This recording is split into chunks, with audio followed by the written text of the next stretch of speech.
നമസ്കാരം. ഇൻഫർമേഷൻ മീഡിയയുടെ പുതിയ വീഡിയോസിലേക്ക് എല്ലാ കൂട്ടുകാർക്കും ഒരിക്കൽ കൂടി സ്വാഗതം. 1600 രൂപ പെൻഷൻ വാങ്ങുന്ന എല്ലാ ആളുകൾക്കുമുള്ള വീഡിയോസാണ്. പെൻഷൻ വാങ്ങുന്ന ആളുകൾ വീഡിയോ മുഴുവനായിട്ട് കാണാൻ ശ്രമിക്കുക.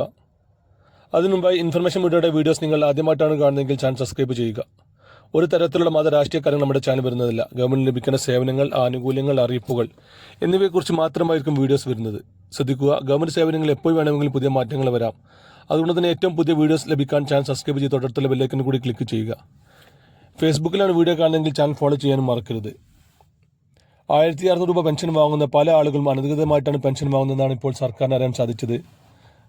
വെറും 2 പഞ്ചായത്തിൽ തന്നെ നടത്തിയ അന്വേഷണത്തിൽ ഏകദേശം 40% ആളുകൾ അനധികൃതമായിട്ടാണ് പെൻഷൻ വാങ്ങുന്നത്.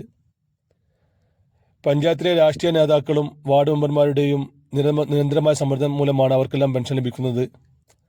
അതുകൊണ്ട് തന്നെ കേരളത്തിൽ മുഴുവനായിട്ട് ഒരു പരിശോധന നടത്താനാണ് ഇപ്പോൾ സർക്കാർ നിർദ്ദേശിച്ചിരിക്കുന്നത്.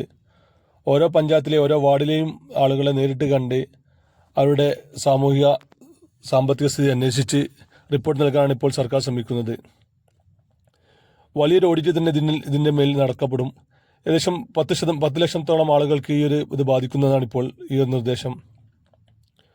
ഓരോ വാർഡിലെയും ഓരോ ജനങ്ങളെയും നേരിട്ട് കണ്ട് അവർക്ക് സ്വന്തമായിട്ട് വാഹനമുണ്ടോ, അവരുടെ വീട് 1000 സ്ക്വയർ ഫീറ്റ് മേലെയാണോ, അതുപോലെ തന്നെ കുടുംബത്തിൽ ഒന്നാകെ 1 ലക്ഷത്തിന് മേലെ ഭൂമിയുണ്ടോ, അങ്ങനെ പല കാര്യങ്ങളും അവർ അന്വേഷിക്കുകയും അതിൻ്റെ അടിസ്ഥാനത്തിൽ പഞ്ചായത്ത് റിപ്പോർട്ട് നൽകുകയും അതിനുശേഷം മാത്രമായിരിക്കും തുടർന്നും അവർക്ക് പെൻഷനും മറ്റു ആനുകൂല്യങ്ങൾ ലഭിക്കുകയുള്ളൂ.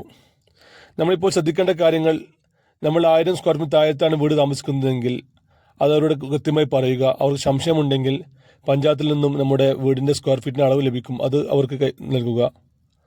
അതുപോലെ തന്നെ നമ്മുടെ ഭൂമിയുടെ നികുതി ഷീറ്റ് 1 ലക്ഷത്തിന് താഴെയുള്ള 1 ഏക്കറിന് മേലെ താഴെ ഭൂമിയുള്ളതാണെങ്കിൽ അത് നൽകുക. അതുപോലെ തന്നെ നമ്മുടെ പേരിൽ വാഹനമുണ്ടെന്ന് അവർ വാദിക്കുകയാണെങ്കിൽ വാഹനമില്ല എന്നുള്ള സർട്ടിഫിക്കറ്റ് നൽകുക. വിധവാ പെൻഷൻ വാങ്ങുന്ന ആളുകളുണ്ടെങ്കിൽ അവർ അതിൻ്റെ രേഖകളെല്ലാം നൽകുക. അങ്ങനെ എല്ലാ കാര്യങ്ങളും ശ്രദ്ധിക്കുക. അവർ ചോദിക്കുന്ന എല്ലാ കാര്യങ്ങൾക്കും കൃത്യമായി മറുപടി നൽകാനും ശ്രമിക്കുക. വീഡിയോ ഇഷ്ടപ്പെടുന്നു കരുതുന്നു. ഇതുപോലത്തെ ഇൻഫോർമേറ്റീവ് വീഡിയോ ലഭിക്കാൻ ചാനൽ സബ്സ്ക്രൈബ് തൊട്ടടുത്തുള്ള ബെല്ലൈക്കൺ കൂടി ക്ലിക്ക് ചെയ്യുക. നമുക്കൊരു പുതിയ വീഡിയോസുമായി കാണാം. അതായിരിക്കും എല്ലാ കൂട്ടുകാർക്കും